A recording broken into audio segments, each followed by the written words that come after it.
is the premier stop for all your combat sports needs. MMA Junkie Radio, the only show broadcasting live from the Mandalay Bay Resort and Casino in the fight capital of the world, Las Vegas, Nevada. The lights are on and the mics are hot. It's time to get your MMA fix, junkies. Take it away, Big John. Gorgeous George and Ghost, are you ready? Junkie Nation, are you ready? Well, let's get it on. From the fight capital of the world, from the fight capital of the world, inside the beautiful Mandalay Bay Race and Sportsbook, you are listening to the MMA Junkie Radio Show, the only show that matters. I'm your host, Gorgeous George. With me, as always, is the devious and dastardly Goes, our East co-host and producer. Goes, can you hear me? I can hear you. I can't hear you. I can't hear myself. You know what's funny is I think the guy that was here last night might have messed with your thing. Oh, for crying out loud. Do I have to... Josh, can you hear me? Loud and clear. You both sound crystal. Yeah. Oh, it's just so it's your just my heads, headset. So, yeah.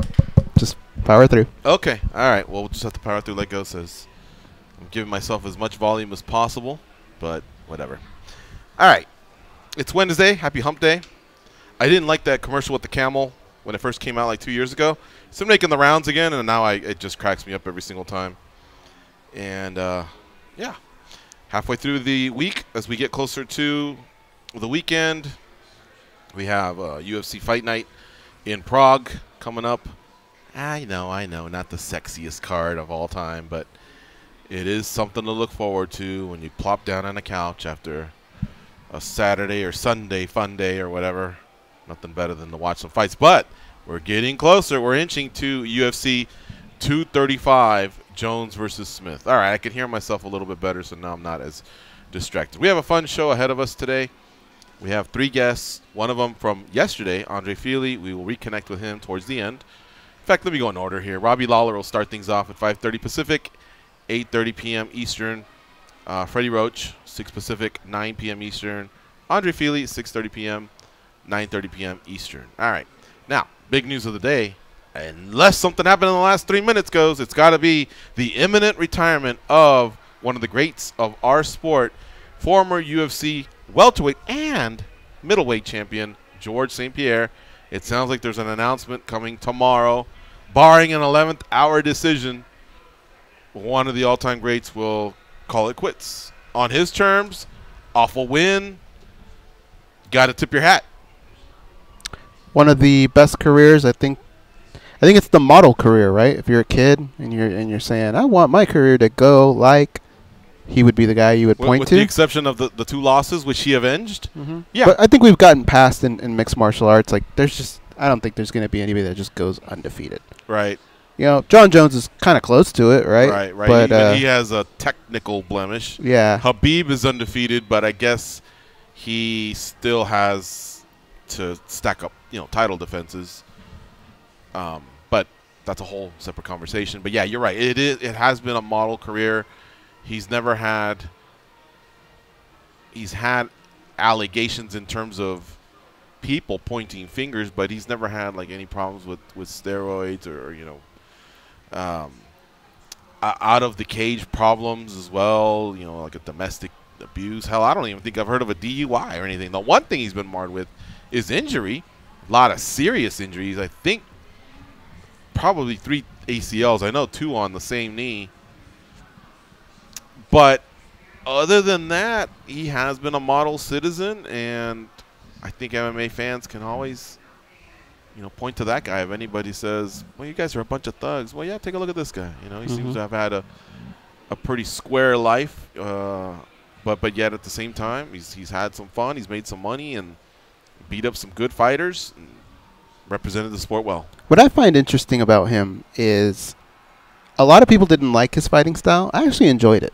And I think there's a lot of times where we expected him to do something and he didn't do it that way. Like, do you remember when he stood in front of Koscheck and just kind of jabbed the hell out of him? Jake Shields. Like, he was never afraid to go down on the ground with people with good jiu-jitsu. And he wasn't really that afraid to strike with guys with great striking. And then he would do things along the way, like bring in a Freddie Roach, who we'll also be talking today, And that was not unheard of, but it wasn't the norm at the time. I think somebody like a Freddie Roach maybe wouldn't have paid attention too much to mixed martial arts guys at that time. And he was able to give George some time. And it was just kind of like one of the first times you got to see somebody from the big boxing world come over to our side, right? He's just always like thought outside of the box. It's been cool. You know, he'd do the TriStar, he'd do Jackson's. Like he was just. Oh yeah. He really took his career Thailand, seriously. Brazil. Mm-hmm. He always went and immersed himself in different types of cultures that are pertinent to a certain martial art. But you're right. He practiced a lot of gymnastics. Remember, this guy came from karate. And what was his main strength? Wrestling. You know what I mean? So he right away just started adapting, and he became more strategic. He did go through a run of fights where I think we were all just impressed by how he dominated. Like if you just once the fight party was over and all your friends went home, if you just sat there and looked at the scores, 50-45, 50-44, you could kind of stand there in awe and go, wow, I mean, yeah, I wanted GSP to win, or I picked GSP to win. I thought GSP, but I guess every single time we convinced ourselves that he was going to have a tougher matchup than he was, and he didn't. Most audiences want finishes. He didn't really supply those per se, and I think that's why fans took a while to embrace the guy. Plus, he wasn't ever like a bad guy, a heel or nothing. Mm-hmm. He just always went with the flow. And I think you can only take so much winning from certain people or franchises. Like look at Boston. A lot of people just don't like them because they're winning, not really because they necessarily hate Boston or hate any certain type of rivalry. You just get tired of it after a while. But you can stand there. You can take a step back and go, holy cow, man, this guy was something special. You know, because he fought a who's who. I mentioned the 2 losses earlier. He avenged both of them and basically settled a trilogy with the higher known of the 2 that gave him a loss, which is Matt Hughes, another welterweight Mount Rushmore guy. Matt Serra he went 1-1 with, but there really wasn't a need for a trilogy. He finished on a 13-fight win streak, and it was #1 contender after #1 contender. He did it his way. He became a pay-per-view star. Not the biggest one ever, but still, his was more because you were in awe of how minuscule he would make others look, you know, other skill sets. When other fighters you were fighting really, really deserved their shots, but he just didn't make them look good. It wasn't their night. Like, I remember John Fitch. He deserved his shot in Minnesota. He got smashed. Josh Koscheck, he deserved his shot. He got smashed. Jake Shields, Carlos Condit. I mean, Carlos Condit got a nice head kick. Remember that one where he kicked them and everybody jumped out of their seats? Oh, my God.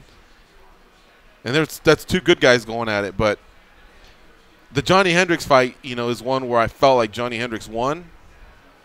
And even then, he got away with, well, the other day I was saying, who was it that I was saying it about? Michael Paige, I think. I think I said Michael Paige, his win is big because a lot of fighters say you learn when you lose. And Michael Paige was very close to losing. But he was able to learn because he knows now if Daly can take me down and grind out some rounds, others can do that as well. So he was able to learn that lesson. He'll be able to go back and get better, but he was able to get away with the win. So in GSP's case, he was able to get away with the win. But it just so happened that was his last fight until he came back to fight Michael Bisping anyway. So the learning was already there. It's just a lot of fighters, a lot of the great ones that we talk about, like look at DJ. I'm sure he's going to go to one championship and do well, but if he didn't, we'll all point back to and say that Cejudo fight, that's the one that got him. You know what I mean? Mm-hmm. Silva, it was the Weidman fight. That's the one that got him. Aldo, it was McGregor followed up by Holloway. You know, you point to certain people that just come along in others' lives. Hell, Hughes, GSP came along. But with GSP, it should have been Hendrix. That should have been the guy that ended it. And then we don't know what GSP. Instead, he got away with the win. He got a W that night, took his time off, and then still comes back and makes his career even more, memorable, more commendable by winning the UFC middleweight champion. Therefore, he's on the list of champs. Again, he goes off with a win, and he just banked another name. Because Bisping will be a Hall of Famer in our sport, so he beat yet another Hall of Famer. I mean, I can't say enough about George St Pierre. What I will say about his finishing rate is I feel like a lot of fighters would get to this point where maybe around 2 they would realize this is not my night. I'm not going to beat this guy. And they would almost get into this defensive mode where it was just like, I just want to make it to the end. And that's it's hard to finish a guy when they're fighting that way. And there were times where I think that might have happened to St Pierre. And I mean, he probably got to the point too where he was thinking, all right, I'm at this position now where I'm easily winning, especially after the Matt Serra fight, right? Why should I even take that risk? This guy's basically letting me win this fight. I'm just going to make it to the end. But you can't doubt all the guys he fought, the era that he fought in. Every opponent was a murderer at that time, all of them. Fitch was taking people down and beating the hell out of them. Thiago Alves was knocking people out left and right. He had a good run. Matt Hughes was at the top of his game. You can't play the game that maybe you could play with other fighters where you could go, well, he didn't really fight. When you look in boxing, you look at Floyd Mayweather, if you look at who he's beaten great fighters.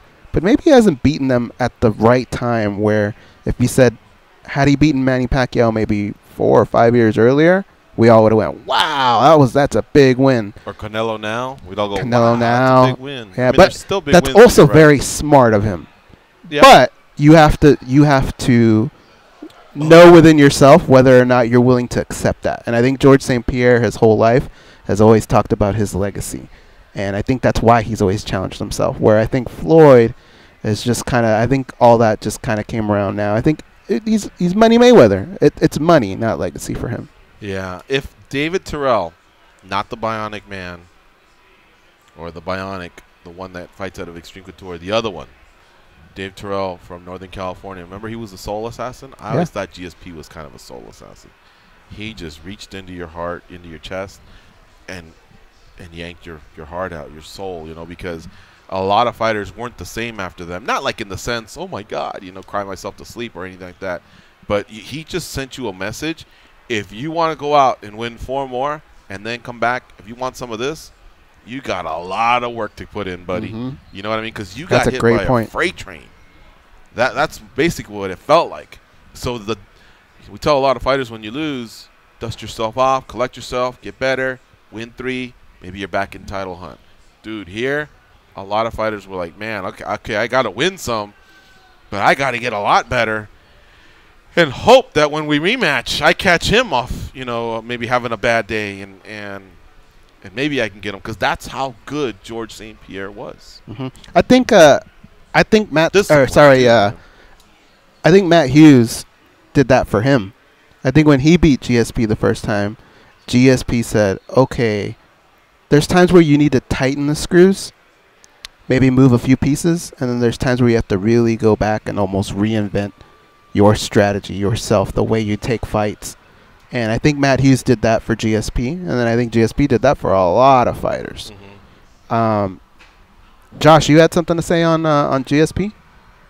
So I've been waiting, chomping at the bit. Earlier on, George, you said, GSP goes out on his own terms. There was a report today that came out, I'm sure I'm butchering this name, but Benoit Bedon in Quebec, a reporter, he reported that there is that press conference tomorrow where he's going to announce his retirement, but that this comes as a result of failed negotiations for a Khabib fight. So is it really GSP's terms here, and is it possible that this is just one giant bluff?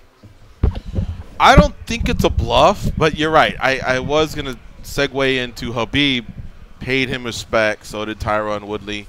But Khabib did appeal to him and say, hey, let's run one more. I think you have one more in you. Fight at 155, which GSP had teased, wanting to win a 3rd title. He says, or even 160 if we got to do it. But let's fight. It would be an honor. Let's do it in November. So as far as failed negotiations, I don't know, because anybody can say that, Dana White has said Jorge Masvidal is fighting Nick Diaz. Then you ask Nick Diaz, is like, what? I don't know anything about it. I haven't signed anything. They haven't come with the right offer, you know. So all these stories that come from out of nowhere, they can mean everything or absolutely nothing. But in this case, what I meant, Josh, was he's not waiting around. So I guess he said, look, I'll do it. But either he's not waiting around for November, or he didn't get the right offer, or he just woke up one day and said, fuck it. I'm done. You know what I mean? And another thing I mean by that, too, and probably the most important is, so maybe I need to change the verbiage, is he's going off on a win. You know what I mean? Oftentimes these fighters come back because that's what they want, is to end on a high note. There you go. Maybe that's what I'm looking for, is end on a high note, you know, versus so many careers that end disappointingly because a younger guy or just someone has your number, and then you chase that loss down and you take another one, and next thing you know, you come to the conclusion, holy cow, maybe I should have exited this before. Granted, you get to take home a little bit more bank, but still. Apparently GSP didn't have that need. But yeah, Khabib Nurmagomedov was saying, you know, he would love to do it. And then, I don't know if this was a trickle. I didn't really check my lineage here, but Dustin Poirier is also saying, give me my release. And I started thinking, I wonder if that was due to GSP retiring, Khabib challenging him, and then Poirier realizing, holy cow, what about me? If that were to happen in November, what about me? What about Ferguson, first of all, who everyone, including Poirier, knows has got next? I'm literally looking at 2020, all because of this delay set by Khabib Nurmagomedov. And it's, you know, I don't want to get away from GSP retirement talk, but still, I thought of that, you know, because so many things were happening. And again, Tyron Woodley was another one who came out and said, hey, man, I would love to just train with you. That would be an honor, you know. Not that he was really challenging him. I think he went down that road, and I think he realized he was probably GSP's like third or fourth option, not necessarily his first. GSP got matched up against Silva, Conor, Diaz again, Khabib. I mean, there was so many rumors floating out there, but who knows what was true, who wasn't. I would only start to believe if one of the two parties, you know, showed us like a bout agreement signed. Okay, that tells me at least half the party wanted to do this, and the UFC was on board. Someone just elected not to be the dance partner. Man, you got me thinking about a future daily debate, and I almost want to title it the way you said it. What about me? Who's got the best what about me case? Stipe? Dustin Poirier? Tony Ferguson? Colby Covington? Who else should be on that list? Benavidez? Joseph Benavidez? Yeah, there's a lot of people going, what about me? Caitlin Vera? What do I got to do? You know what I mean? Because if they're talking Holm versus Nunes, Caitlin Vera, who I think's injured. I think we got the answer there, but maybe they did come to her. But that's something that jumped out at me. Yeah, all right. You going to put it in the memory bank, or do I have to write it down? I'll put it in the memory bank. All right. If you want to call in and react at any point during the show, we are going to have some pockets, and quick calls preferably. But we do have 3 guests, and they're all going to start up pretty soon. Robbie Lawler, Robbie Lawler, 5:30 p.m. Eastern, 8:30 p.m. Pacific. And then Freddie Roach, 6 p.m. Pacific, 9 p.m. Eastern. And then we have 6:30, 9:30 for Andre Feely. That number to call in is 877-FIGHT-93 or 877-344-4893. Again, if you haven't heard, George St Pierre announcing his retirement, it sounds like tomorrow in Montreal, Canada. At the age of 37, he's calling it quits. All right, so I wrote this down only because I've been skipping on this, and I'm only going to take 30 seconds. You brought it up about Floyd and fighting Canelo at the right time or Pacquiao at the right time. You know who else had a pretty amazing call-out? And it all started earlier when we had her coach on, is Cynthia Calvillo. Remember when we had Justin Buchholz on? Mm-hmm. He said, hey, we'd like to fight Tatiana Suarez, and they followed it up with a call-out. Well, Yeah. Suarez is big. She's very good. She's very athletic. She's a hell of a wrestler, and she could be a future champion. And I think Calvillo's like, you know what, I'm just going to deal with this chick now as I continue my ascension towards the winner of Rose and Jessica Andrade, or whoever happens to be there when Cynthia Calvillo becomes that type of title contender, you know. And I don't know if that's what they had in mind or if they just, like I say, if it's because they think she's going to get better or if it's just the quickest road to the title. But it's funny because sometimes when I see those call-outs, somebody taking on a tough fighter, a tough matchup, I always wonder, why'd you do that? You know, because Neil Melanson, who's been in the corner of a lot of great fighters, he said 90% of the time fighters need to, they rarely say okay, like Vicente Luque says okay no matter who it is. But a lot of fighters, he says 90% of the fighters usually like to go back and consult, and I'm sure that's what's on their mind. Does this benefit me? Can I beat this cat? I don't think that's a good matchup for her, do you? For Calvillo? Yeah. Well, Calvillo's tough, but right now it does look like Suarez looks like a tough matchup for anybody. Yeah. Except maybe Andrade. I'd like to see Calvillo just get a little bit stronger. How's she going to get there, though? And just keep polishing the striking. But, yeah, there's still work to be done there. It could be, though, that maybe Calvillo's thinking this girl's only going to get better, so now's the time for me to come at her. That's what I just said. Well, yeah, all right. Yeah, I agree. I think that's either, well, it could be that or it could just be it's the quickest road to the title as well. If I take someone else, then I got to wait out Suarez because Suarez appears to be leading that pack. With the undefeated record, you're the man or the woman in this case. But, yeah, I mean, I don't know. Like I said, I didn't want to spend too much time on it. I think GSP being the biggest news of the day, and I know pretty soon we're going to be creeping up on a commercial. All right, we have a call? Yeah, let's take Justin from Oklahoma because he wants to talk GSP. What's up, Justin? How you doing? Hey, what's up? Man, I think when I think of GSP, I think he was the first true athlete we got to see in the UFC. All around, I don't think he was even though he had the whole karate background, I think we got to see what somebody who was more on the lines of not great at one thing, but or not the best at one thing, but great at everything, like a true athlete. Yeah, except for, I believe, the execution of his wrestling, the timing of his wrestling takedowns. I don't remember anyone being better than him. And I'm talking about if we lump him in with world-class wrestlers, I mean, he had explosive doubles that would just take people off their feet. And then after that, he was very, very methodical, surgeon-like. You know what I mean? But you're right. He also had a really nice jab as well.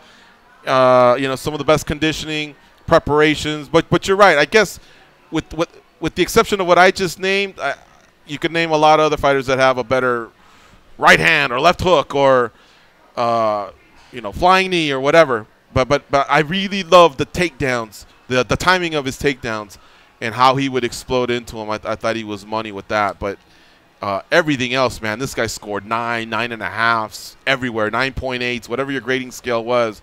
He was just top of the food chain. Good stuff. Good call, Justin. Any more? All right, let's take a commercial.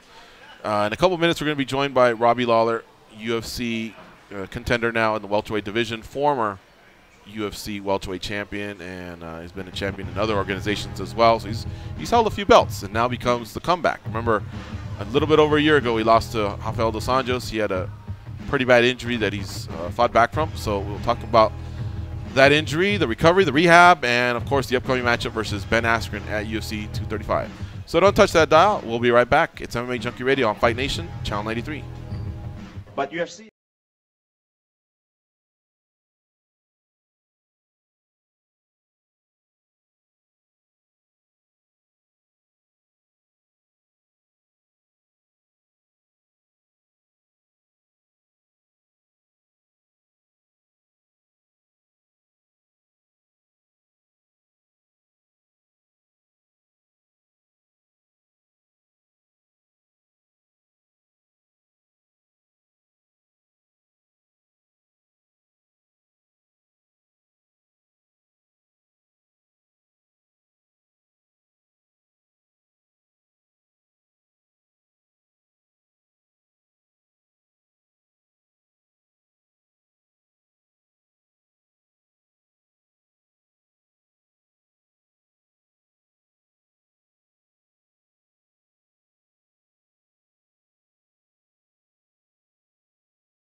There ain't no grave can hold my body down. Blah, blah, blah. Here are those two dummies, George and Goes. All right, we're ready to go with our first guest on a Wednesday here.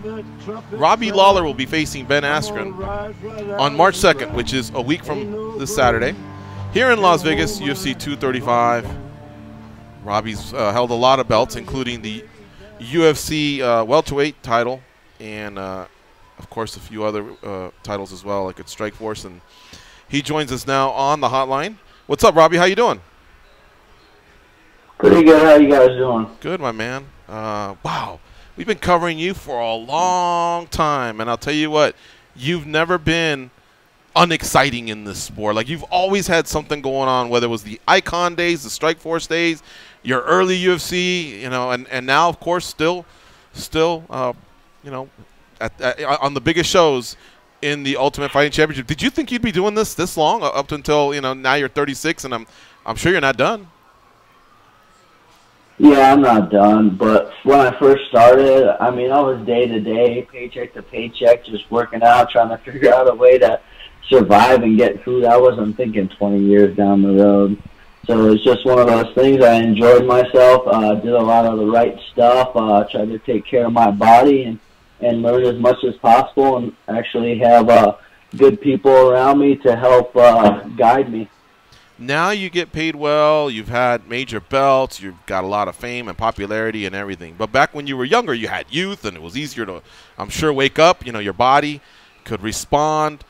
If you had to separate kind of like the two eras, like the real famous Robbie Lawler versus just the young killer Robbie Lawler, which has been more fun for you? Like when the sport was more pure to you, or now that there's politics and money and all that stuff? No, I'm not really much. I mean, the money is good. Obviously, my family's secure and life is good. But I just enjoy what I'm doing. So I'm the same kid that I was when I was 18, just enjoying, trying to get in there and grind away. So keeping that same love and enjoyment. So now you're coming back from a serious knee injury. You suffered an ACL tear late 2017. You didn't fight in 2018. Here in early 2019, you're going to get going against, you know, an undefeated fighter. And it was interesting because along the way, we came across Power Plate. And, again, we've been covering the sport for a long time, so we've seen a lot of eras of different forms of training and rehabs and, you know, everything, nutrition. And I had never seen or heard about Power Plate, and it was pretty interesting to see, you know, these different models that they have. I was wondering if you could help us, you know, talk about that, your training and your rehab with Power Plate. Yeah, it was a really great job.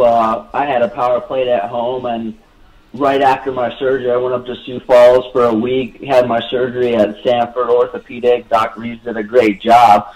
Came home, really couldn't do much, and started my rehab. And about a month in, I was like, all right, I'm going to try to take this to the next level, because these workouts are all right, but I'm going to try to do these exact same workouts. So I was basically, the Power Plate vibrates at 20 to 50 times per second, basically disrupting your body's like stability. So you have to work a lot harder, which enhances like the effectiveness of your workout. So basically, I could get into a squat, which I wasn't very mobile anyways, and have all my muscles firing and working 25 to 50 times harder than they normally would. So that was huge early on in my rehab, to get the blood flowing, to get my muscles firing again, because they pretty much lay dormant right after they cut you and sew everything back to where it needs to be. There's so much blood and inflammation there. A lot of your muscles shut down. So this was huge. I could do massage on it. I could roll out. So early on, from about March to May, I was on that thing 5 days a week, just kind of trying to grind out harder workouts and try to increase function in my knee. Did it take a lot of convincing? Because when you look at it, it just looks like a really, really big scale that's maybe missing pedals, or you know, like a treadmill type you know, bottom. You look at it and you're like, okay, what's going to happen here? And I've seen the videos, and you can do so many things off of it. But when you first looked at it, were you necessarily convinced right off the bat, or did you have to, like, go through No, my buddy Wayne Hoganson, Hoagie is what I call him, he's had one for 12 years. I got one of the first ones, and he told me about it. So he's been using it for a while. I go over to his house, work out, makes the workout so much harder. So then when I made a little bit of money, I freaking ended up buying one, putting it in my basement, and I've been using mine for about 10 years. Damn. I had a My 7. I got it for my wife because it basically shows you different workouts that you could do. So, yeah, I've been doing it for a while. I do push-ups on it. I used to put this dip bar on it, made the dips way harder, just like doing squats on it. Just I've been doing it. And not only that, when you stretch, you can get deeper stretches because basically your muscles are firing, so your muscle that you're stretching can't lock down. A lot of times when you stretch, you feel like a lockdown. So when you're stretching on the power plate, you don't get that, and you're able to push through and get a better stretch, let alone massages and rolling out on like foam. Actually, I use PVC pipe and like a lacrosse ball, so I'm able to like roll out on it. Talking to Robbie Lawler, UFC welterweight, has a matchup against Ben Askren next Saturday at UFC 235. All right, Goes, what do you have for Robbie Lawler? Robbie, we had Randy Couture here about a couple months ago, and I asked him the same question, and I'm kind of curious to get the answer from you. With everything, all the different eras that you've kind of fought through, when you first started, I'm not so sure that there were so many things available to you that there are today. You know, now that you got the UFC PI, even like power plates. I remember doing power plates when I was in high school, and that was about 96, and they had a machine that was something similar. And I just remember feeling like my legs were jello when I got off of it. But it was just something that was so weird, so different. And like George kind of pointed in his question, it's difficult to introduce new things to fighters because we've noticed that fighters are kind of a creature of routine, what works, right? So do you ever do you ever look back? Is it difficult for you to look back at some of the years where maybe you didn't have these type of things available to you and play that little what if question? Do you ever do that at all? No, I don't play that what if question because I did the best that I could at the circuit, and that just wasn't in what was going on at the time. And I'm here today, and like you take what you have and you try to make the best of it. I'm not like a what if and this or that. Basically everything happens for a reason, and I just keep rolling along. With power plates, how long did it take you to kind of find what the correct workout was for you? Because there's so many different options and levels to do things at. How did somebody have to coach you through it, or did you just have to go through them on your own? No, I mean, obviously I looked on the internet, and I basically had my rehab. So whatever I did at rehab that day, which I do at like noon, I end up doing that same workout on the power plate that night just to get an extra work, make sure there's more blood flowing. And then the next day, I would do the same exact workout just once. So then I was Monday, Wednesday, Friday, I was getting double time. So I'm one of those guys who's trying to work out hard and get stronger and get better. And it was just an easy way to try to create more muscle function for a muscle that wasn't really firing. Because after the surgery, you get cut, a lot of times your body just shuts down, your muscles stop firing, so then basically what you have to do is get in there, force these muscles to start firing correctly again, and start from day one. If you want to follow along, folks, it's powerplate.com. We're talking to Robbie Lawler here, who used the power plate, well, long before, actually, the rehab, but it definitely benefited you in your rehab.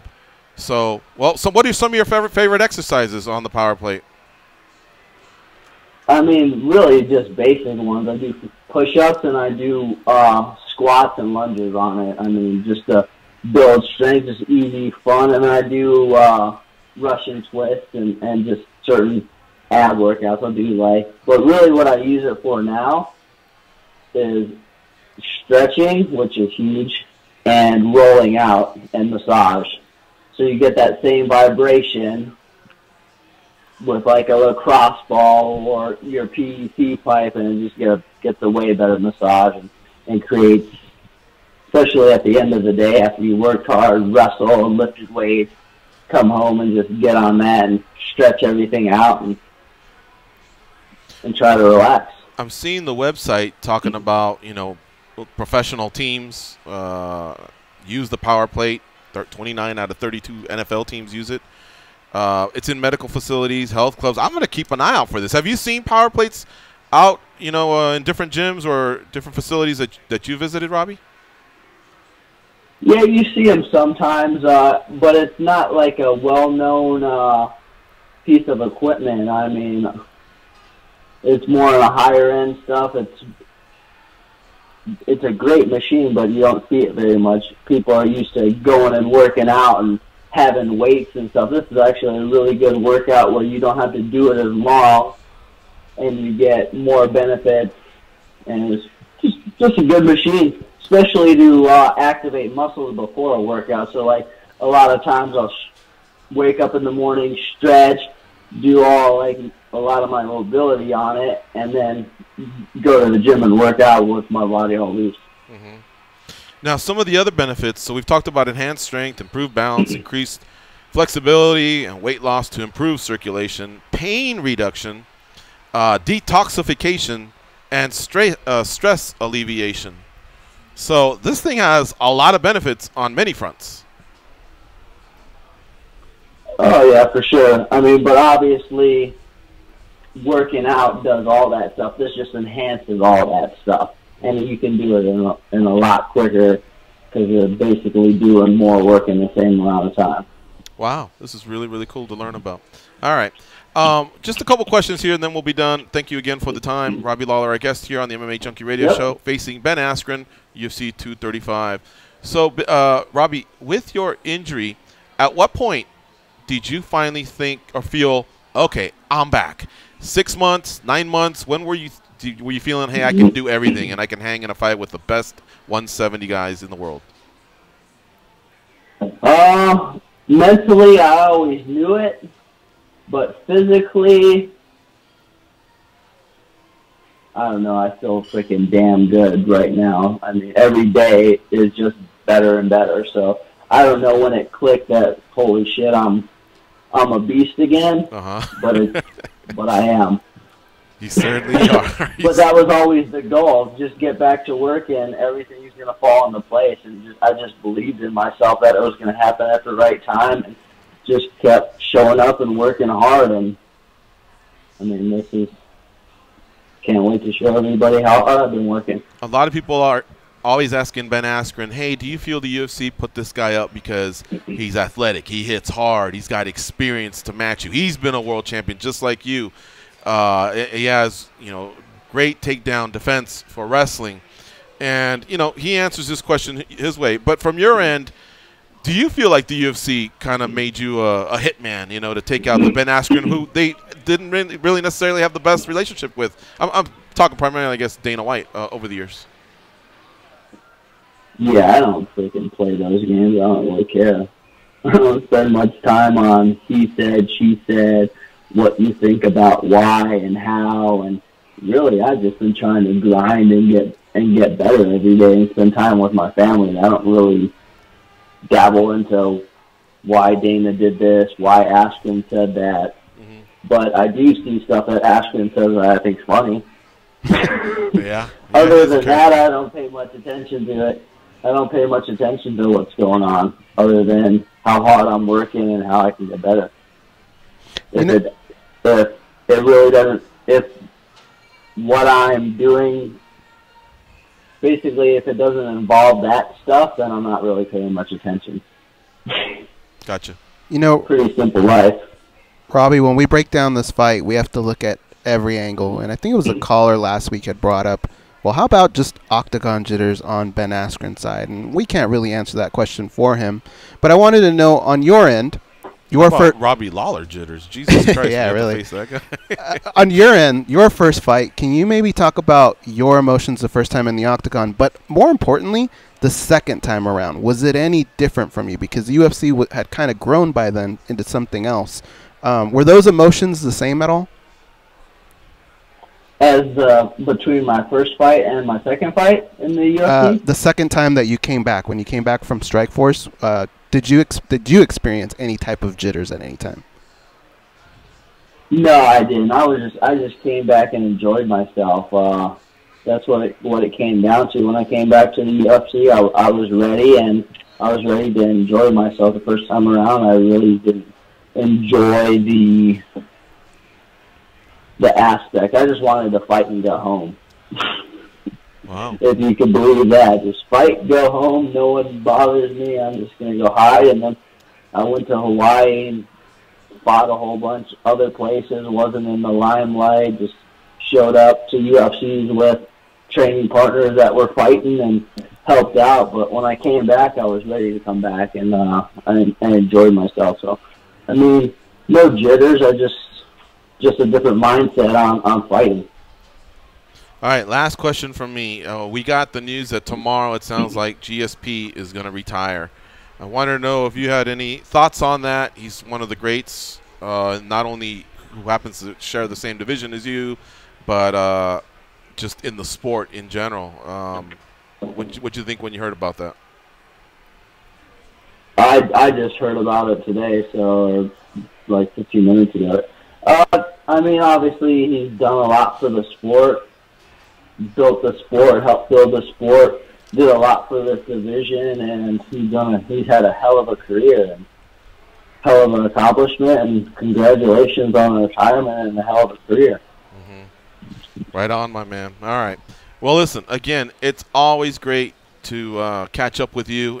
Like I say, we've covered you through so many generations of your career, so many eras, 2 different UFC eras. I've seen you fight in Hawaii, Icon and Elite XC. It's really, really been amazing to see how many people you fought in different divisions and different platforms, different channels. It's been quite the career, man. So hopefully you've enjoyed doing it.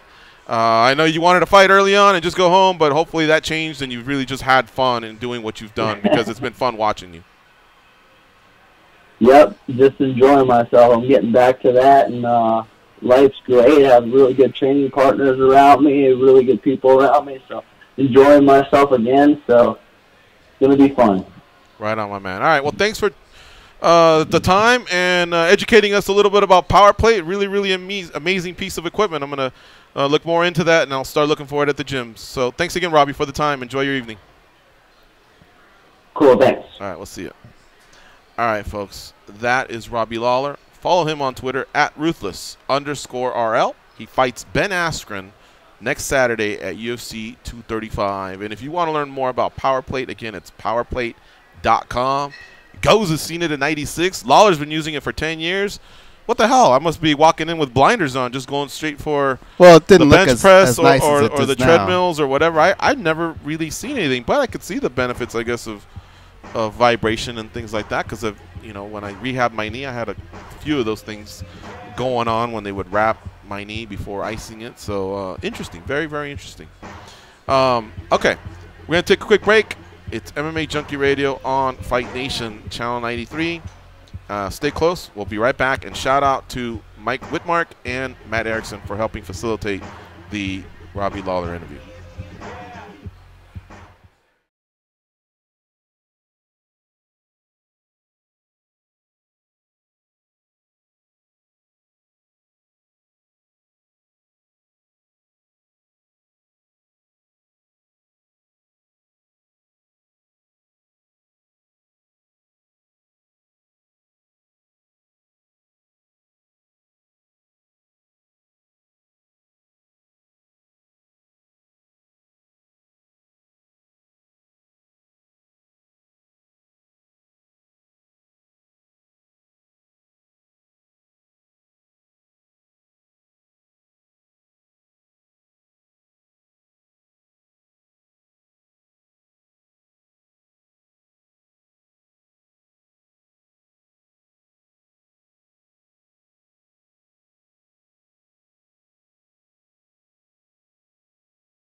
This one's George, and that one's Goes.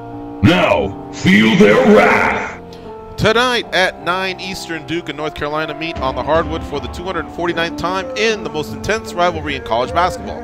The Duke call is on ESPNU Radio Channel 84. Carolina call is on Channel 371. Or stream the game on your phone and at home on SiriusXM connected devices and speakers. All right, right now it's time for the Daily Debate.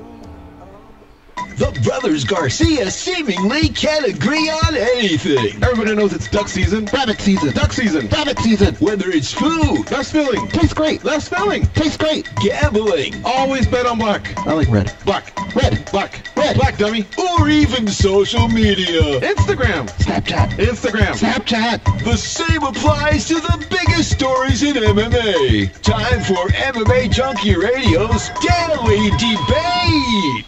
All right, here we go. Today's hashtag Daily Debate for at MMA Junkie Radio is, now that George St Pierre is poised to announce his retirement, what was the biggest win of his career?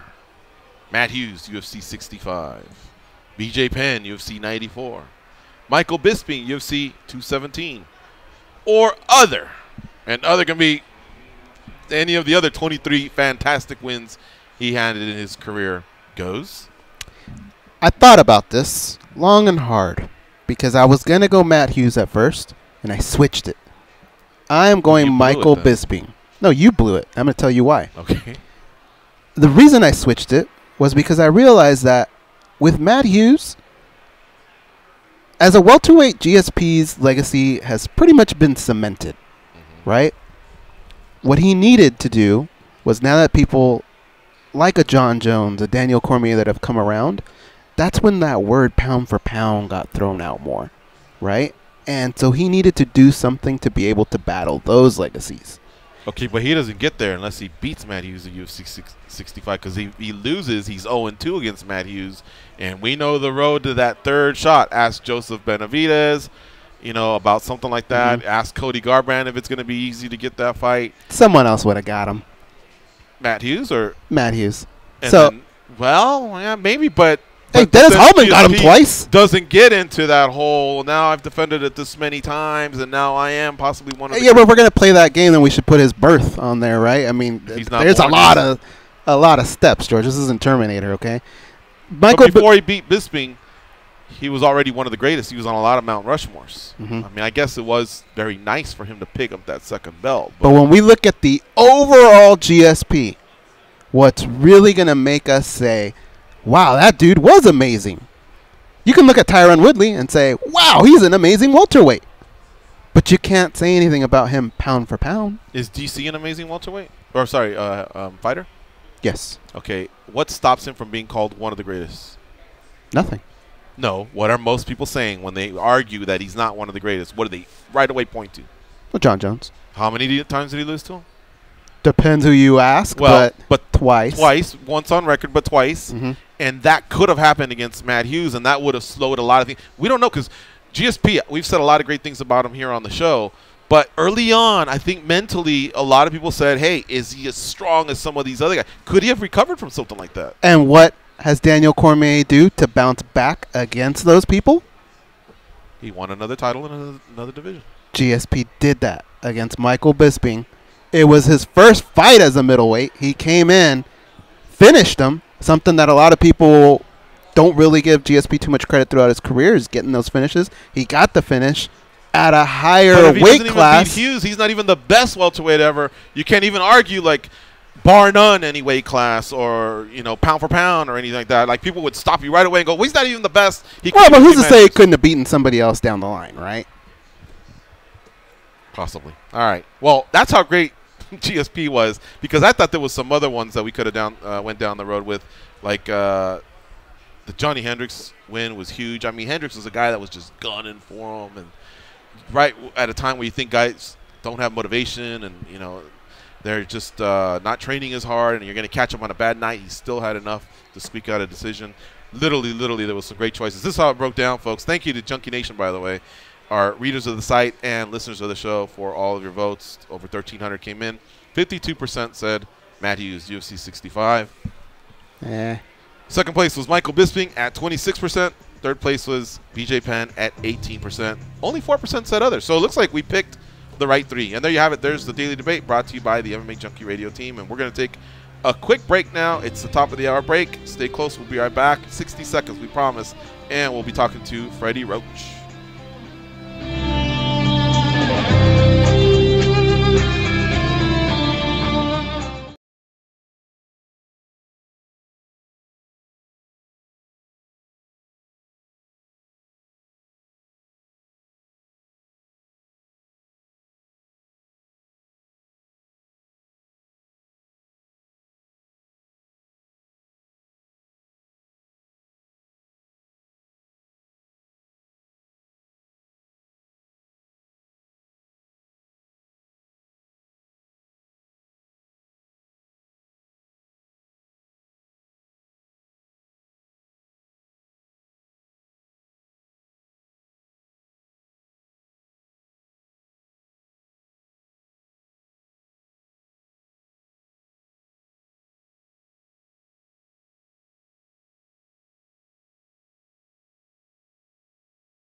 This is like eating spinach. Spinach is a vegetable. Damn! Love hearing this song. Damn! Injuries forced them to retire undefeated from MMA with a record of 0-0-0. They are Gorgeous George and Goes. And this is MMA Junkie Radio. All right, we're awaiting a call from Freddie Roach. Let me tell you what's going on with Freddie Roach. He's actually going to be doing a really in-depth interview with Dan Patrick on AT&T Audience Network. And, of course, it's available on DirecTV channel 239, and it's tonight. So East Coast, 8 p.m., meaning on right now. But relax. There's also going to be, different showings. And one of the tricks that I learned from is when I come across something on DirecTV, because that's what I have, is I immediately go to other showings, and I'm constantly being able to record what's there. But Pacific time zone, you get yours at 8 Pacific. So I'm sure he's done a lot of other media in the East Coast. People are well aware of what's going down. But tonight, West Coasters, 8 p.m. Pacific on AT&T Audience Network and, of course, DirecTV. It's channel 239. Freddie Roach will sit down with Dan Patrick and have an in-depth interview on many topics, including a really, really cool street fight story that you're going to enjoy. And that's because I got a couple of little tidbits from the network, so that's why I know that. So I'm definitely looking forward to that. Freddie Roach is boxed. We know him. Some of the younger generation only knows him as a boxing cut man and occasional MMA cornerman, but he has a boxing career as well. And this guy's a legend in the sport of boxing. So we're really, really looking forward to talking with him. All right, Goes, I think we have a call, right? We do. We have Kevin from Chicago. He wants to talk about Dominic Cruz. What's up, Kevin? How you doing? What's up, guys? So I wanted to talk about Dominic Cruz commentary. I could give him a pass for the Jeremy Stevens, Josh Emmett knee, the illegal knee that he said was legal. I'll give him a pass there. But this commentary this weekend was subpar, man. His bias, he can't put his bias aside. He's got a little bit of a bias. I like him when he breaks down the technical aspects of the fights. But when he gets into his own little personal bias, it shows big time. Because you could tell with the way he was calling that James Vick-Paul Felder fight, it seems like he wanted James Vick to win. It was almost like Dominic Cruz and Paul Felder are competing for commentary jobs, and it seems like he wanted James Vick to win. That's the kind of the feel I got. And also in the main event, when it's his job to get the call right. And when he said that, when he right off the bat, he said, "Oh, it looks like his knee gave out. He blew his knee out." You can't be just shouting stuff out like that. You got to get what caused the knee to blow out. And now that's the narrative. Now everybody thinks there's still people running with that narrative. Oh, his knee blew out, when clearly he got rocked by the uppercut, which caused him to do the splits, the sneaky leg, and that's what injured his knee. But a lot of people didn't see that till the replay was shown. All right, and so when the replay was shown, a lot of time had gone by. Imagine if he just stays quiet until he sees something like that or figures out exactly why Kane hurt his knee, there would be a lot of silent air. Either that or you would just kind of hear John Anik screaming, the fight's over, the fight's over, the fight's over. So I think it's just a reaction of what his eyes told him. And I don't think there's anything wrong with that, Kevin. He's seeing what his eyes told him, what it looked like, and then they corrected it pretty quickly. You know, they went over the different scenarios of what may have happened or what did happen, and I don't think it's so bad. Now, where I have seen it before, and it's not just with Dominic, it's just when it deals with teammates, they're hardly ever going to go against a teammate that will always pick them. We've asked him about it, and he said, hey, look, when you spend time in the gym and you're helping these guys get better and they're convinced that they're going to win, he goes, trust me, it convinces us that we're going to win. So we give reasons for why they win, but it's just I think that's just one of the things that we're going to have to live with. It'll be really, really hard for somebody who is on the UFC broadcast team who trains with somebody else to say, yeah, I'm going with the other guy. I think they're just going to say, it's upset special, I'm feeling it, and they're going to say whatever it takes, but that's just what you're going to get. And I've accepted that. I didn't like it at first, but yeah. Can I say something about this? Yeah. I was one of the guys that initially wasn't feeling Dominic Cruz too much. It's not that he wasn't good at what he was doing. I think he was just overpowering on the broadcast. And I felt like John Anik was getting lost a little bit because I felt like at times Dominic was calling play-by-play because he was just talking so much. What he was saying was great. But I think he was just doing too much of it. This past weekend, I think I was sitting next to you where I think I might have finally gave in, and I said, hey, I think he called one sequence really, really well. And I thought he did a fairly good job. But I agree with some of the stuff that Kevin says. I can see that. I think they're still trying to find their way with that broadcast team. Sometimes they're 3, sometimes they're 2. So I think it's going to get better, Kevin. But I'll somewhat co-sign on what both of you guys are saying. Yeah, I'm just thinking that Paul Felder James Vick fight, you could kind of tell the way his tone was. He was looking at this from the James Vick point of view and everything James Vick was doing and what he needs to do, and it was through his eyes how his fight was going. And I think it comes from like a kind of a competition between Paul Felder and him because they both are commentators and they compete for commentating jobs. And I think that plays a part in it, whether people don't want to see it or not. And just with that main event, and before he got the facts out, he splurted out, his knee blew out. I feel like you shouldn't really say stuff unless you get the facts first. Let's wait till you know exactly what happened. Wait till you can see how he got hurt, what happened. Look at the replay, be like, oh, what happened? I don't know. Did he get clipped? I mean, you could tell by the way his head bounced back and rubbernecked that you should be able to tell they got hurt. You're not going to just fall down out of nowhere like that. Let me say this. Either way, I understand one thing he's saying. The blowout does make it seem like, oh my God, like the knee buckled is what it did, and that's clearly seen. Hell, it buckled in the pre-fight stuff, when they had the open workout. But as far as like what you guys are saying, it blew out. Yeah, I guess maybe I'm understanding what you're saying. It leads people to believe that had that not happened, maybe the fight doesn't end. But it's all happening so fast. It's like 2 trains colliding. And frankly, I don't know. I think I guess it's something that you can say.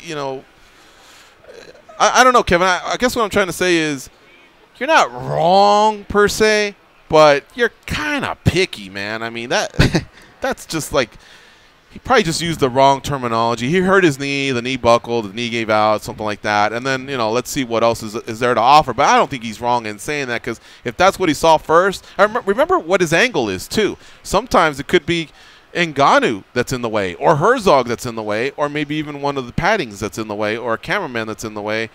You just may not have. You may not have caught that, so to fault him for that, I think that's just too much. I mean, there's times where we go into like 5 or 6 different replays. Everybody's standing there looking in one direction in the arena or a stadium, and you go, oh, like did the ball make it over the end zone, or did the ball go out of bounds? People are just looking and looking and looking, and the referee's under the hood, and that's 5 minutes have gone by since the actual sporting competition has taken place. So I don't know that you can just immediately go, can you believe this son of a bitch? Can you believe what he said? Can you believe the flag went up in the air or the whistle was blown? I just think that's too much right there. But it's America. You're entitled to call the show You have some good calls from time to time. This one was all right. This is like a 7.5. Thanks for the call, Kevin. I'm going to play a little bit of devil's advocate as well, because you and I have called play-by-play before, and you know how fast things happen in the sport. When you're there, you're trying to call the action. Things are happening at 1,000,000 miles an hour. So, A, it's tough. B, what I feel like with Dominic Cruz, if there's anybody that's ever going to go that route, he's a guy that's suffered some of that before in his career. So maybe he just picked up on something that he's picked up, that he's been through, you know, a tell or something. If there's anybody that can take that risk, it's probably him. Yeah. And, again, he's a really, really good commentator, respected by many, man. So I just think it's like somebody told Kevin, call in and bitch about something that don't make sense. All right, another? Yeah, let's go to Marco from Waco. He wants Marco? to talk GSP and How you Lawler. doing? Marco from Waco, ¿qué pasa? What's up? Yeah, I've been off the grid with you guys for a minute. But, you know, I didn't get to react to the King and Ganu fight, but whatever. This is over. Great job with the Robbie Lawler interview, by the way. Damn, dude. I was there the first time he fought Hendrix here in Dallas. When Hendrix won the title. So I'm rooting for Robbie next week on March 2nd against Ben Askren. Not against Ben Askren, but, you know, I got interest on Robbie. This GSP retirement thing, I want to put it this way. You know, good luck on GSP. But all this thing about the negotiations for the fight with Khabib, you know, all those rumors, I think the UFC did the right thing. Because remember when the GSP fight was supposed to happen, it took them a year and a half to get the freaking fight finally lined up. If we're going to go to the same show, and Khabib is not supposed to even fight until October, maybe. If we believe that he's going to give the 1-year suspension. So he won't be eligible to fight till like November in Madison Square Garden. He's going to put the 155 division on hold for another freaking year, you know, if you do this GSP fight. And it's not fair for Tony Ferguson, Dustin Poirier, and all the other guys, man. So, like, nip in the bud, let GSP retire. You know, he got enough money. You know, he doesn't need the money. And too bad if we don't see the fight. But the hell with it, man. We need to move these divisions a lot on the West, you know, what the hell are we doing? Peace out, dudes. Okay, see you, Marco. Thanks for the call. All right, like I explained many times, if there's ever a pocket in the show, you can call in at 877-FIGHT-93, just like Kevin and Marco did. Okay, here's what I want to do, because I think we should take a break now, because if we can catch up with Freddie, then at least we'll get that out of the way. So Josh and Goes, we can do that. Let's do that.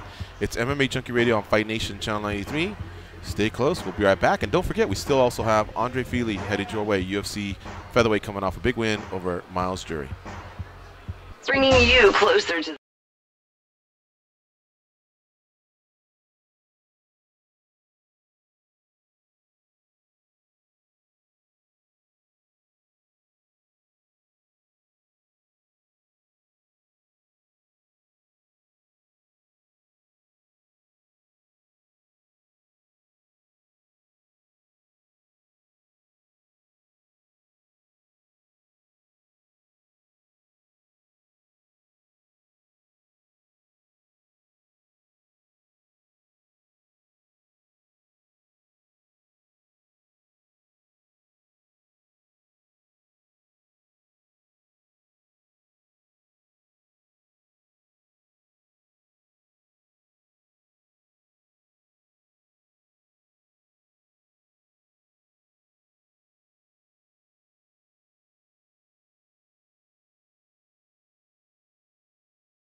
blah, blah. Here are those two dummies, George and Goes.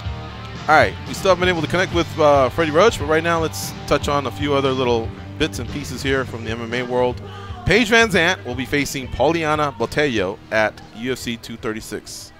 Now, if I'm not mistaken, we still don't have a location. That, of course, we got a nice nugget yesterday in Israel Adesanya versus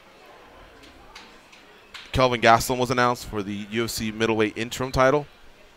And no venue or location for the card has been announced, but reports have indicated the card will take place at State Farm Arena in Atlanta. So that hasn't been confirmed. It's just kind of what we're hearing. By the way, Adesanya was on MMA tonight. So if you missed it live, go on demand. Catch it. Commercial free and in HD quality, the SiriusXM app. You guys will dig it. MMA Junkie's on that as well, so check us out anytime you miss part of the show or all of the show, which is a sin in itself. But all right, so there you have it. Paige Vanzant versus Pollyanna Botello. Israel Adesanya versus Kelvin Gastelum. Nice start there for a fight card. George St Pierre announcing his retirement apparently tomorrow in a press conference in Montreal. Habib Nurmagomedov's trying to get him to change his mind. Tyron Woodley and Robbie Lawler on our show paying a lot of respect. Woodley wants to train with him. Lawler says, man, the guy was a beast, one of the best ever, and we all feel like he was just a model citizen for the sport. Dustin Poirier says he hopes for a UFC release because there's just no offers on the table. There's rumors of him versus Iaquinta, but it still hasn't been announced anywhere.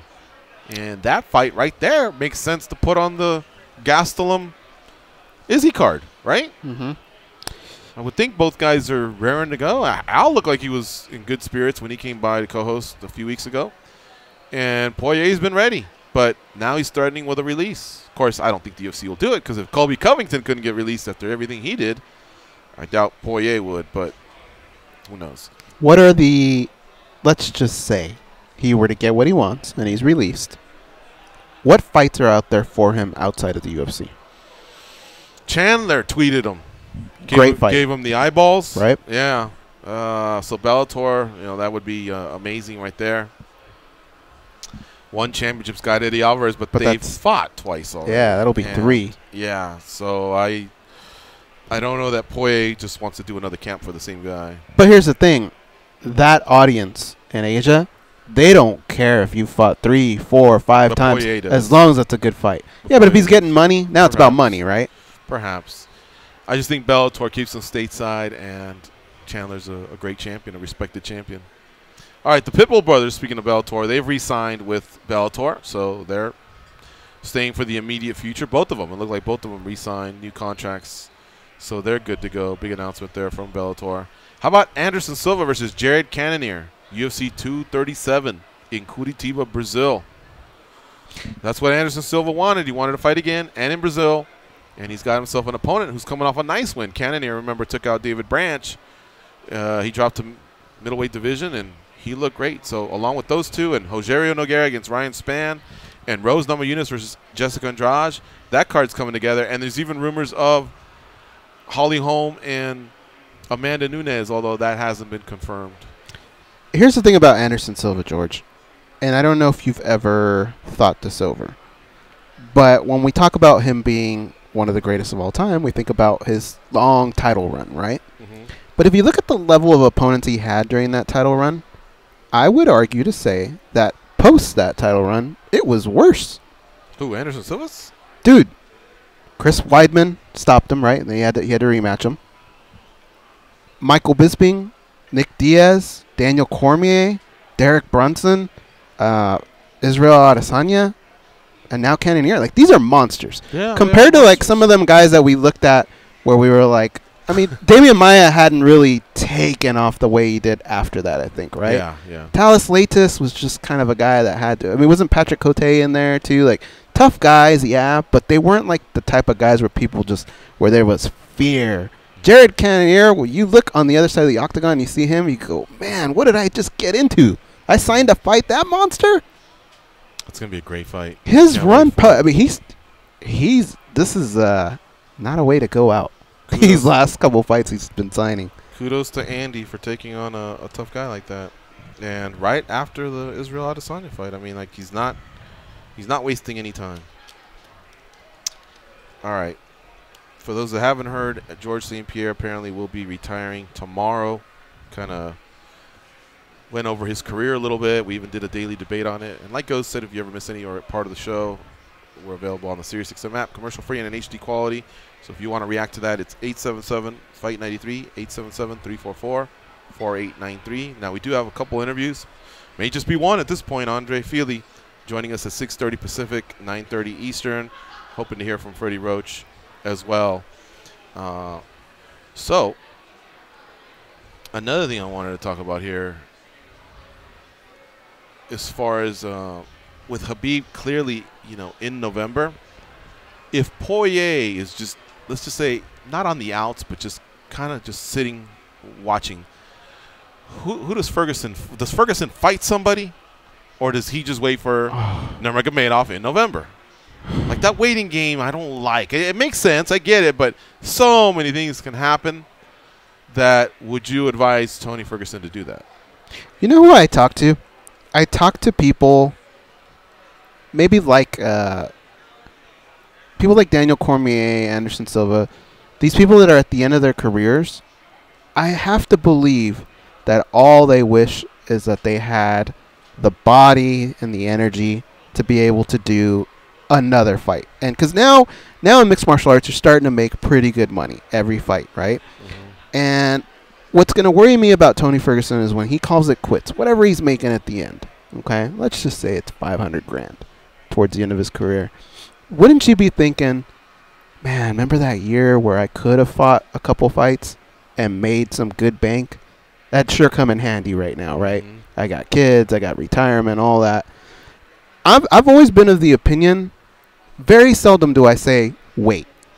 I feel like you just got to, if you believe in your skills, you just got to roll the dice and stay out there. Stay relevant, rack up wins, build to the next contract. I just don't, you only have so much time to do this sport. And luckily, Tony's a guy that I think when he does have these little bits of breaks, he does show new wrinkles in his game. I think he is improving still. But time is, everybody's battling time, and I don't want him to get lost in that shuffle. Right. I agree. And I don't know. I think we need to start having more frank conversations with some of these athletes that it could be that they just don't want to reveal everything. As tough as it is for someone that gets older, like, oh, I don't want to go to the gym. Can you imagine these guys? Oh, I don't want to go to one of these brutal fight week camps, like not just Monday, but Tuesday. Like, people that work out normally is like, oh, yeah, I hit the gym Monday, Wednesday, Friday, skip the day or whatever.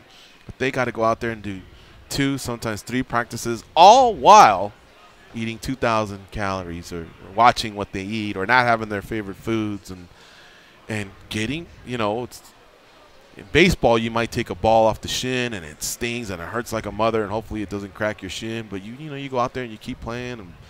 But over here, man, you're just getting punched and kicked and elbowed and tossed around. And so it could be that maybe they just don't want to get through a camp, and they're hoping that the money that they've made they can pick their spots. Plus, the loss can change so much.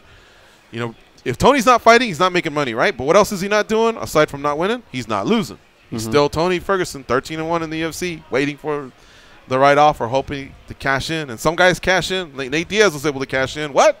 No, man, I'm over here with Gil. I'm in Cabo. We're partying. 10 days? All right. But listen, that 2020 ain't flying. Give me 500 G's. All right, cool. Next thing you know, you beat Conor McGregor. Oh, he wants to run it back? Yeah, we're going to give you 500 G's like last time. No, you're not, player. $2 million up front and maybe a little bit more, whatever. And so now Nate's like, oh, I'm not showing up for 20 and 20, much less the 80 and 80 I made before that, much less the 500,000 I made here. Maybe not even the $2 million. He threw around $20 million, which was his, negotiation ploy or whatever. But it's tough. It's tough. And it's tough to know if they're playing the game right or if they're playing the game wrong. But you're right, Goes. They can't turn back the clock. I can't be 32 again. Dude. Now I'm 35. I can't be 35. Now I'm 36. And guess what the UFC has?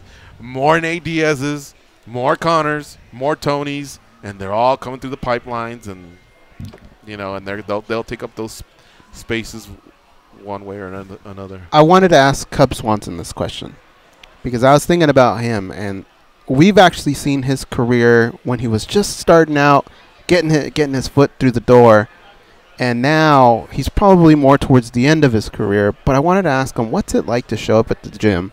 You're battling yourself, everything you talked about, but then there's a guy like Aaron Pico on the other side, and he's you 5-6 years ago, just a monster. He's ready to go. He's got all the energy in the world. What is that like to know you got to do battle with that kid and still kind of like show that you got it, right? Because you don't want him to get over on you. Right. I'm sure there's a lot that goes into these guys' egos, the way they think, what their philosophy is in the gym. It's a lot. It's got to be stressful, but I can tell you this much. We're going to have a lot more in-studio co-hosts. I think we do well in that department. We have a lot of them. We're going to start having more. And I think we're going to maybe start probing into some of those types of questions for a lot of these athletes, especially when they're in camp, when they're not in camp or the fight is imminent, you know, weeks away, days away. They tend to open up. Mm-hmm. And especially the ones coming off a win or two or some sort of a streak. Oh, man, they'll tell you everything. I mean, here the cool thing about now, George, is you have social media, so you have access. Like when we were growing up, man, you didn't know anything unless you watched ESPN live or the next day when you open up the newspaper.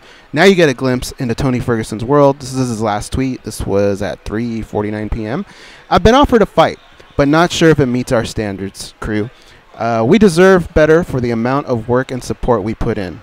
Team El Kukui, champ shit only. We don't know what that means. Yeah. Yeah. How much trouble would he... Look, if Colby Covington said, fuck Dana White, fuck the UFC, what would be so bad about Tony going, hey, check out what they offered and just show us everything, minus his address and, you know, all that, where now all of us can sit there and go, yeah, UFC, you're not being fair. Or we might go, Tony, that is a pretty fair deal. You may want to take it, player. I mean, you're great and all, but, you know, people would take sides and – but, okay, so, I mean, and I'm not saying every fighter go out and do this, but what about the ones that really are in these types of jams if they do it? Are they really going to get released if Colby's not getting released or other fighters aren't getting released and they're way more vocal and venomous or whatever? And this, you're just kind of saying, look, I'm peeling back the curtain a little bit, but I needed to get my message across. I think another thing to consider is his management group. Mm-hmm. You know, I'm not so sure when you're a powerhouse like the UFC, you can make life difficult for those big groups because it's not just one person Audiatar represents. It's a lot. Mm-hmm. So I would imagine if he did say, you know what, I'm going to do that, his management's going to go, whoa, you're going to make my life a living hell on the other side. Let's pull back a little bit, kid. If it's discussed, but a lot of fighters, they just go, you know. I don't think they shoot from the hip as much anymore. Go straight to their waist and start shooting. All right, let's take another break here. You're listening to MMA Junkie Radio on Fight Nation Channel 93. Stay close, and we'll be right back.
Tell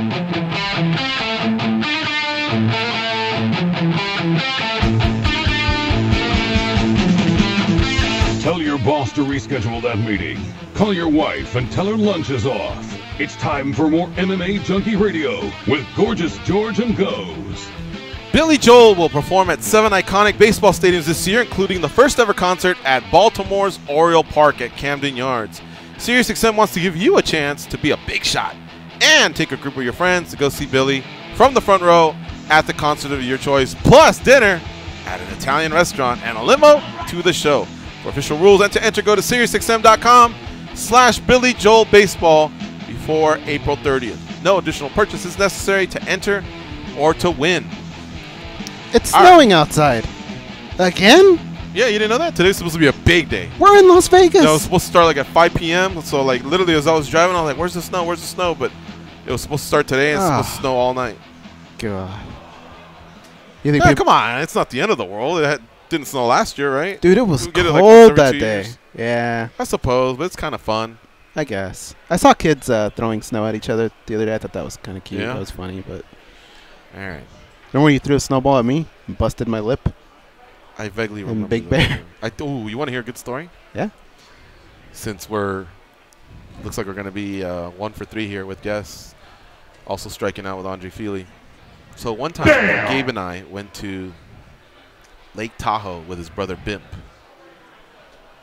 Bimp is a really good skier. He can do like the moguls, the big diamonds. You know, they categorize them, but I know that diamonds and double diamonds are like really steep, really fast, and they include moguls or rough terrain. You know, and so we were kind of like, we'll say like intermediates, I guess. We definitely weren't beginners, but we were like more like intermediates because we had just started to ski. Not long before that, but we went, and that's a whole other animal. That's, you know, all that Bear Mountain and Arrowhead and what's this one called? Not Mountain High. Mountain High in Southern California. Those are cute. I got lucky on that one too. But these other ones are monsters, man. So we had a snowball fight, and in the process of packing a snowball, we're throwing them back and forth, and I hit Bimp. And I believe same thing. I hit him in the mouth and made him bleed. Now, all bets should be off, right? It's a snowball fight, and we're throwing them at each other. Yeah. So whether you get hit in the nuts, in the face, like, hey, I was just aiming at you, and I got you. I didn't mean to make him bleed, and it's not like there was a battery in it or a roll of quarters, you know, nothing that would make it worse. It was just a snowball. Are you a Giants fan? That's what I'm saying. And so, regardless, I threw it, I hit him, I cut him. And he shook it off, and he was like, no. I was like, apologetic. You know, hey, no worries. All right, cool. I don't think honestly, I really don't think he was mad, right? But I think he thought, I'm not just going to let them get the last laugh, because we were kind of like laughing and high-fiving. So we all go together, and we go to up one of those ski lifts, but it's the one where you can get off at different points, right? And he's giving us signals with his hands. He's ahead of us. And then he goes, he kind of points to us and goes, go that way, go left or something, you know? That's yours. You guys are intermediates. You guys go have fun. We go, all right, cool, we'll go that way. Shit. We went that way and immediately looked down, dude. It looked like you were staring off a cliff. Like, that's how steep it was. What? We were like, bro, and he goes, have fun, fuckers. Damn. And he knew it was going to be like the Wide World of Sports guy, probably, you know? Uh-huh. So we were like, well, now what do we do? And, like, I knew how to, like, I mean, you could defend yourself a little bit by just kind of, like, swerving back and down the hill, but that's no fun. It's, you know, but that's all we could do. We didn't have the skills to really, like, go fast and then adjust. Otherwise, you're flying into a tree or something. But he got us, and we had to go down that hill, man. We really didn't even know how to tackle it until some guy said, hey, just follow me and do this. You know, you should be okay. Can you give me an example, like with another sport? Because I've never gone skiing, so I don't really – like, I kind of get that you got thrusted into something very difficult, but what would it be like in another sport? Okay. It would be like in another sport. Would it be like being used to miniature golf and now you got to golf, or?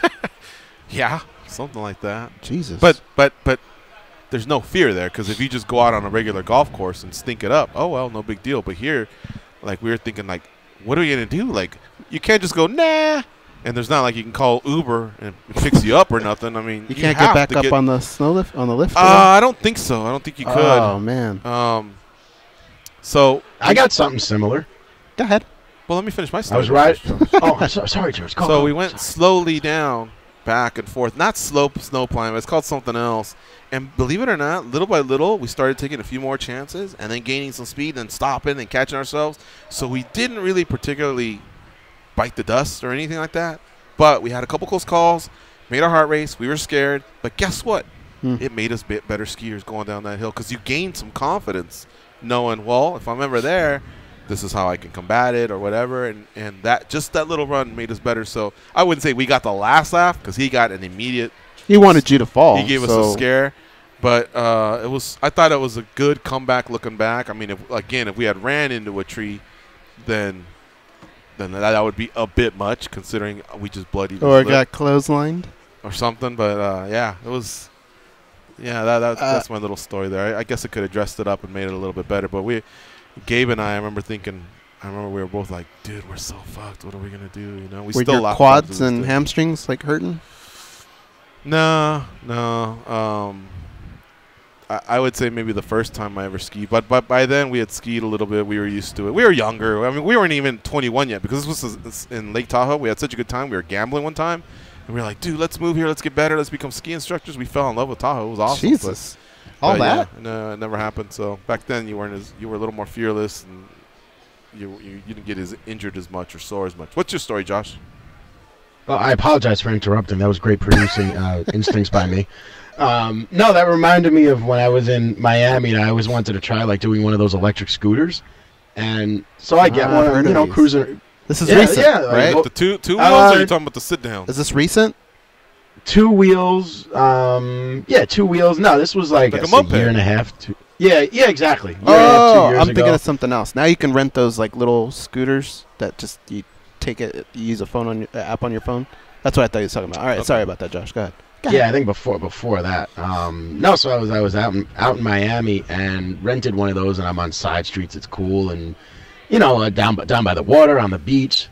I don't know why my dumbass decided it was a good idea to jump on the highway with it, and they don't go as fast as cars. No. So I'm on the highway. There are cars passing me, glaring at me, and like I had to make a turn, and I just start drifting into the other lane. And if there was a car coming, you might have a different producer right now. Thankfully, there wasn't. I got the hell off the highway and returned that scooter and went about my way. But yeah, that shit got real fast. Is that the closest you ever came to death? Let's see. Either that or producing for R.J. Clifford. It's a close call. I would say it's one in 1A. I would say as far as stress level and enjoyability. Is for you, was it New Year's Eve that one night? Long time ago when we were kids? Yeah.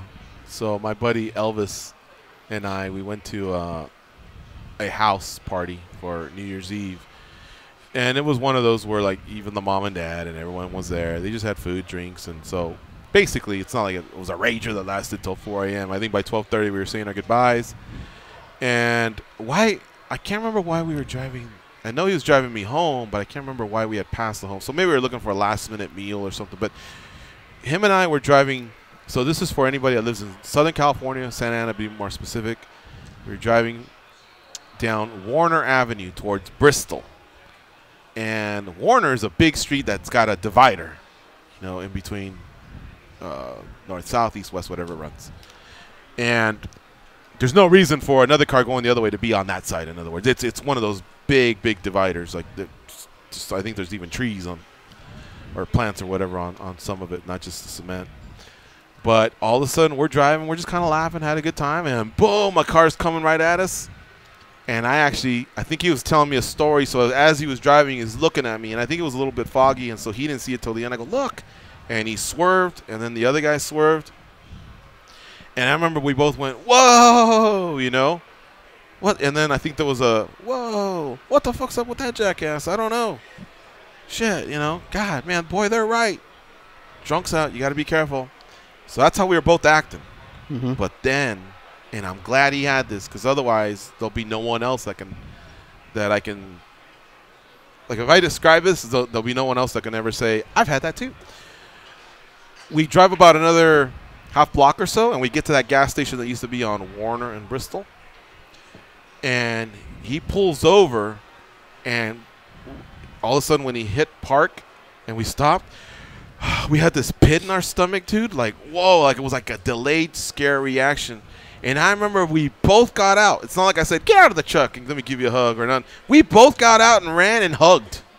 Like Scooby and Shaggy? Like Scooby and Shaggy. Like we couldn't believe it. So we both experienced the same thing. Whatever that delay is, I'm sure it's a syndrome. It's a something. It's whatever. But that aftershock.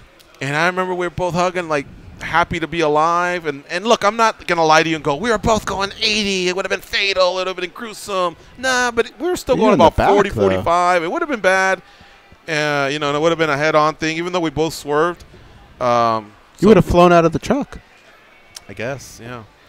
But I just remember, like, getting out and, like, embracing him and hugging him, just like, whoa, you know, like, it took us a while to calm down, but it was weird how your body has these different mechanisms, you know, of defense or whatever. So I don't know if that was just showing glee and happy to be alive versus that one moment that you came to realize that you could have been facing death. I don't know. Because what I mean is we didn't hit anything. We just had that moment. But yeah, I think I've had other moments like that where I've just missed someone. I keep Afghanistan, we almost had a bomb blow up next to us. I guess, yeah, but this one was different, man. It was just that delayed reaction. So maybe it was youth, never having experienced something like that, or maybe it was just because it was so close, you know, at the end when we swerved. But that would probably be one of my closest. Yeah. Yeah.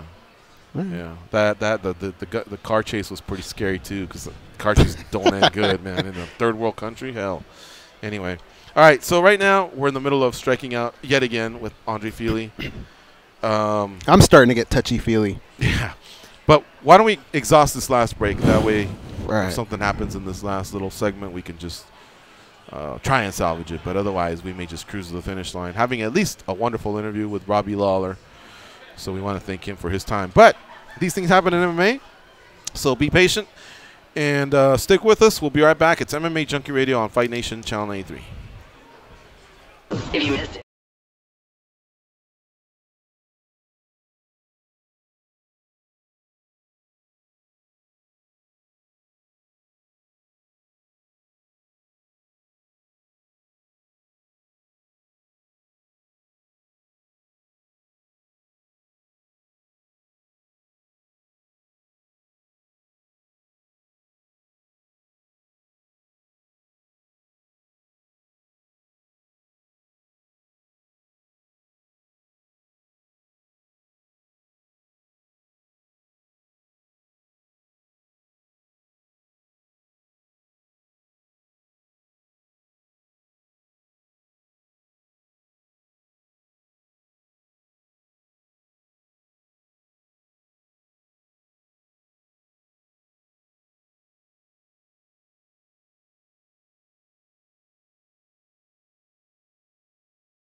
Injuries forced them to retire undefeated from MMA with a record of 0-0-0. They are Gorgeous George and Goes. And this is MMA Junkie Radio. All right, this will give us a chance to pick off some stories here and there, since I don't believe we're going to connect with either Freddie Roach or Andre Fili. But we did have a great interview with Robbie Lawler. If you missed it, check it out on the SiriusXM app. Commercial free and HD quality. Goes up pretty quickly, pretty damn quickly. Josh is on top of it.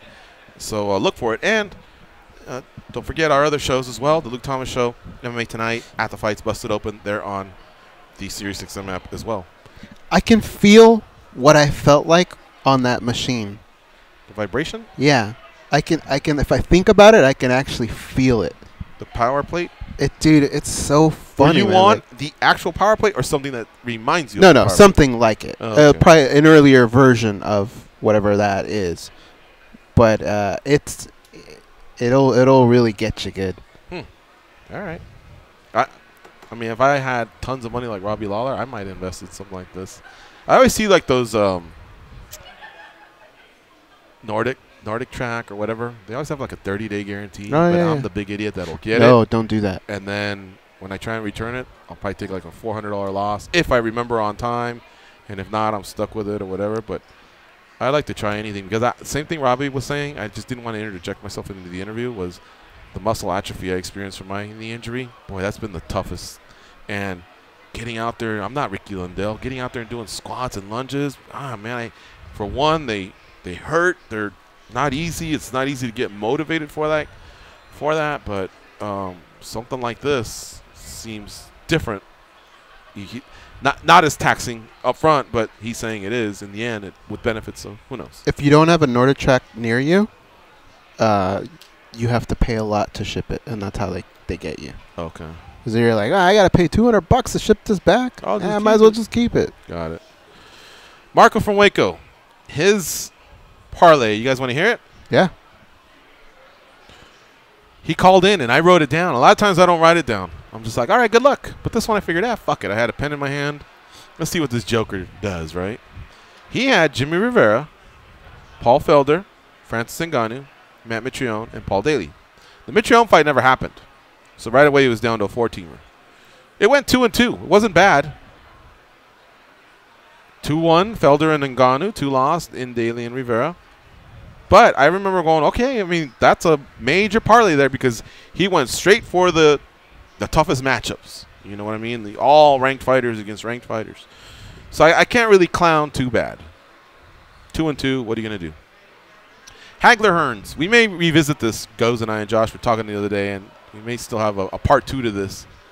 But for now, would you guys agree that Diaz and Daly may have been the winner? I think there was a couple calls. I had it. Were you guys satisfied with that, or do you feel like there's still another gem out there that either no one uncovered or? I don't think there. I think the ones that were brought up are the ones that need to be on there.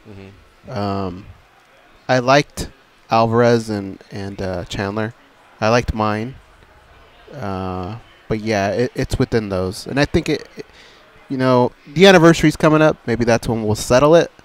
But I feel maybe Daily Debate might have to settle it. Okay, another thing we haven't talked about in this ESPN era, and this goes for Josh as well. What do you guys think of how ESPN is handling production?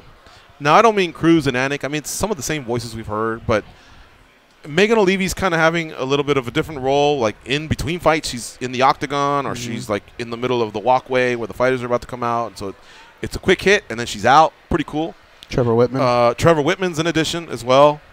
And it seems like a lot of on-site stuff going on. A lot of these, ESPN's putting a lot of money into this. And even a show like Prague. The reason RJ's not on tomorrow's shows, he had to fly to Prague tonight because he works behind the scenes. So a lot of the Karen Bryants and the Megan O'Leary, I mean, they all said, yeah, welcome. You're part of ESPN now. Well, actually, I think a few of them work technically for the UFC, but they're in conjunction with the ESPN. But they're going to have a busy schedule. But are you liking all that? Do we need to have people up at the top, kind of like a host crew, as well as the fights itself? Is that your taste? Trevor Whitman, great addition. More quick hits from the Megan and some of the other ladies that do that? This is a sad thing to say because I'd never want anybody to lose their job.